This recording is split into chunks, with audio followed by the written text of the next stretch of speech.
오늘은 이제 제목을 내 거를 가져라, 내 거를 가졌느냐라고 하는 부분에 대해서 이제 한번 이야기를 나눌게요. 이것이 예전에는 내 기질이나 내 달란트를 가지고 뭔가를 한다는 게 굉장히 힘들었어요, 그죠? 문제는 먹고 살기 바빴었으니까. 근데 지금 시대에는 이제는 내 것이 아닌 것을 남의 것을 갖고 있으면 힘이 들어요. 지금 우리가 과도기적인 그런 어떤 경제적 상황에 이렇게 처져 있어요. 그리고 또 하나는 인문학적 측면에서도 굉장히 자아에 대한 갈구가 굉장히 커진 그런 시대가 됐어요. 근데 이제 가장 중요한 건 뭐냐면, 사람은 이 지구상의 모든 것은 다 꼴값을 하고 살아요. 그죠? 꼴값을 하고 산단 말이에요. 우리가 꼴값 하지 마라, 뭐 꼴값 해라, 뭐 이런 말 있잖아요. 그래서 모든 것은 꼴이 있어요. 꼴이라고 하는 것은 옛말인데 모양이란 뜻이죠. 그죠? 그래서 모양이라고 하는 것은 뭐냐면, 그가 만약에 볼펜이면 볼펜의 꼴값을 하는 건 뭐냐면 바로 글이 써져야 되는 거죠. 그죠?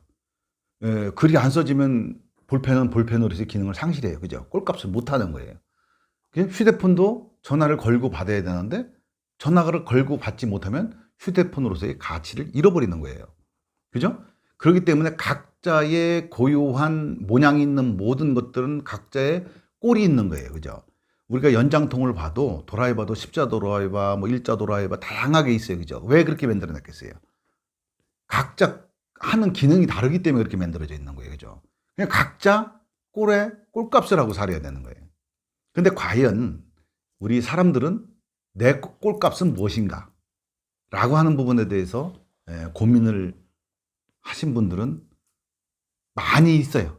많이 있어요. 많이 있는데 그 자기의 꼴값을 못 찾고 남의 자리에 가서 있는 경우들이 많아요.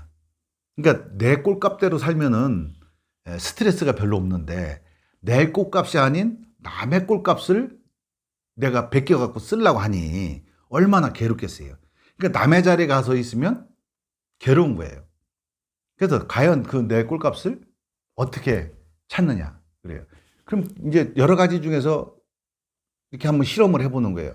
내가 진짜 해도 뭔가 일을 하는데 시간 가는 줄 모르고 그 일에 몰입이 되는 경우가 있어요. 그리고 그걸 하고 나면 뭐 경제적인 걸 떠나서 내가 기쁨이 고양이 돼. 그러면 이제 자기의 꼴값하고 약간 맞는 거예요, 그게. 그래서 자기의 꼴값을 찾는 거 중요해요. 그림을 잘 그리고 그림으로다가 이렇게 우리 보살님처럼 그림 잘 그리고 이렇게 그렇게 하시는 분이 전혀 엉뚱한 데 가가지고 팥다듬으라고 설거지 하라고 하면 그게 또 안 맞잖아요. 그죠? 자기 기능이 안 맞는 거예요. 어떤 사람들은 설거지 하는 것도 굉장히 기분 좋아서 하는 사람이 있어요. 뭔가 지워내면 깨끗한 느낌이 들고 뭐 이런 것 때문에 그렇게 하는 사람도 있어요. 이렇게 자기의 꼴값을 찾지 못하는 사람들이 되게 많아요. 요즘은 젊은 세대들 층에서 어떻게 돼? 꼴값을 찾아서 자기의 마음의 꼴값을 찾아서 생활하는 사람들이 되게 많아요. 그걸 우리가 뭐라고 하냐면 기독교에서 달란트라고 하는 거죠. 나에게 주어진 달란트가 있다고. 그 달란트가 내 꼴값이라고.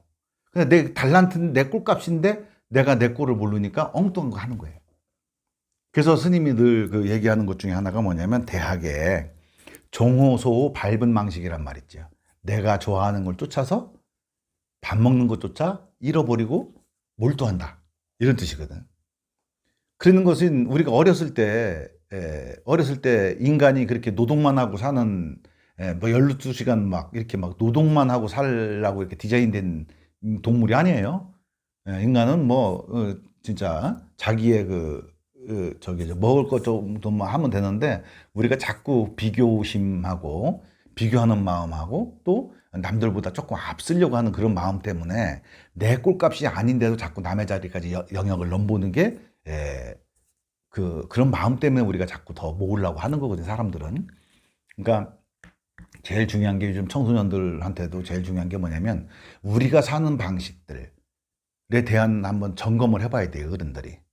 우리가 살았던 방식이 지금 현재 아이들이 사는 방식하고 그대로 그걸 갖다 학습시키는 것이 맞는 거냐, 아니면 현대의 흐름이나 아니면 아이의 행복이나 이런 걸 생각을 해봤을 때 과연 어른들이 앞으로 어떻게 아이들을 갖다가 지도하고 양육할 것이냐. 이런 부분이 우리가 한번 심각하게 고민을 해봐야 되는 그런 부분이라고 생각을 해요. 우리가 살던 시대하고 지금 청소년들 시대하고는 너무 달라져요. 또 하나는 뭐냐면 2030년이 되면 우리나라가 경제가 마비가 올 정도의 경제 파탄이 날 수도 있다, 이렇게 얘기를 해요. 2050년, 60년이 되면 우리나라는 가장 이 전 세계에서 가장 빨리 없어지는 나라 중에 스타팅이 한반도, 한국이라고 하는 거예요. 근데 거기에 이제 비춰보면은 불과 그것이 다가오는 시간이 몇십 년도 안 돼. 앞으로.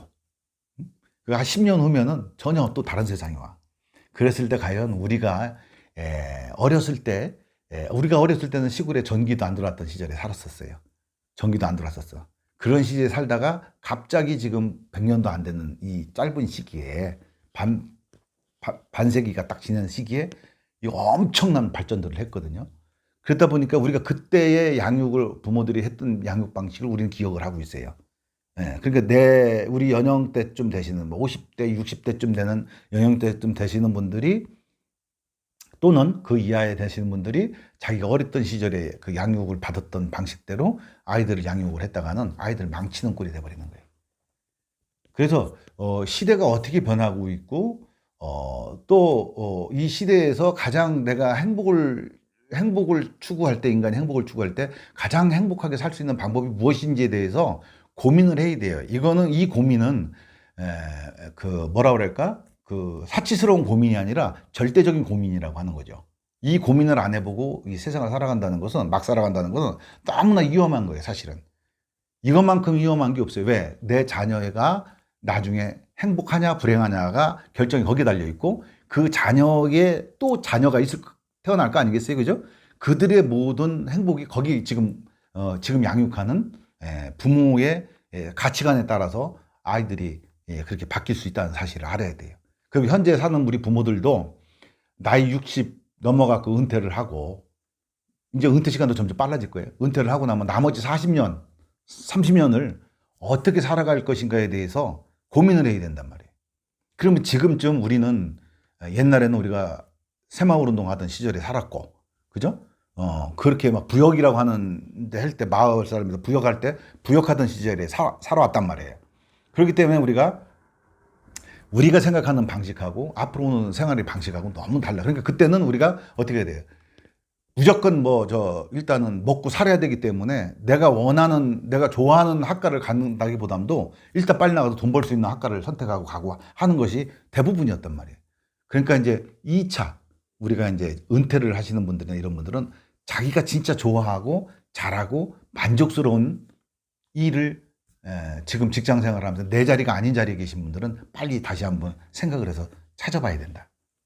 그걸 찾지 않으면 나머지 여생도 내가 뭐 때문에 사는지, 내가 돈 벌려고 사는지, 먹고 살려고 사는지, 이런 회의감에 빠지게 되는 거예요. 그게 이제 시산마야, 불교로 얘기하면 이목고야. 인생이 이목고 하는 게 젊을 때 와야 되는 거예요. 나이가 들어서 와버리면 극하게 우울증에 빠지고 번아웃 증후군이라고 하는 거 빠져. 인생이 뭔가에 대해서 자꾸 회의감이 든단 말이에요. 그러다 보면 이제 세상적으로 막 성공했던 양반들도 그게 딱 오면 어떻게 돼? 자살도 하고 하잖아요. 우울증 때문에. 그러니까 세상의 성공이 꼭 행복하고 비리하다, 이렇게 할 수는 없어요. 그렇기 때문에 우리가 지금 진짜 좋아하는 건 뭐냐면 내 마음이 항상 흐뭇할 수 있는 일을 찾는 거. 지금 설사 우리가 그 호구 지체 때문에 그 남의 자리에 가서 일을 한다고 할지라도 내가 좋아하는 취미를 발굴해서 찾아 놓으셔야 돼. 그게 나중에 이제 경제적인 거하고 연결이 되면 더 좋지만, 연결이 안 된다고 하더라도 자기 거에 빠져 사는 사람들은 많은 게 필요가 없어요. 그죠? 자기 거에 빠져 사는 사람들은 많은 게 필요 없어. 먹고 사는 것만 해결되면 돼야. 대한민국 굶어 죽이는 국가는 아니잖아. 그죠? 대한민국에서 굶어 죽는 사람이 있어요. 그죠? 응? 가서 구호물품 달라고 하면 다 또 주고, 응? 굶어 죽진 않아. 근데 내가 진짜 좋아하는 거를 하면서 살 수 있는 그런 거를, 내 달란트를 찾고 아이들한테도 그런 달란트를 찾아주는 게 부모로서 할 일이에요. 아이들이 못 찾으면 같이 협력해서 찾아주고 하는 것이. 그리고 지금 이제 막 50년, 60년 되고 이렇게 퇴임하고 회사 퇴사하고 하시는 분들 3, 40년 더 살아야 돼요. 그때도 남의 자리 맨날 다 기웃거리다가 평생 나그네 인생 살다가 그냥 갈 수는 없잖아요. 내 걸 한번 찾아서 한번 내 걸로 한번 인생을 한번 살아봐야 되잖아요. 내 거 없는 인생은 정말 괴로워요. 진짜 자기 꼴값을 못하고 사는 거예요. 내 마음의 꼴, 그 마음의 꼴을 찾아서 각자가 자기 꼴에 맞는 꼴값을 하면서 살면 이 세상은 정말 행복할 거예요. 그러길 바라면서 마치도록 하겠습니다. 감사합니다.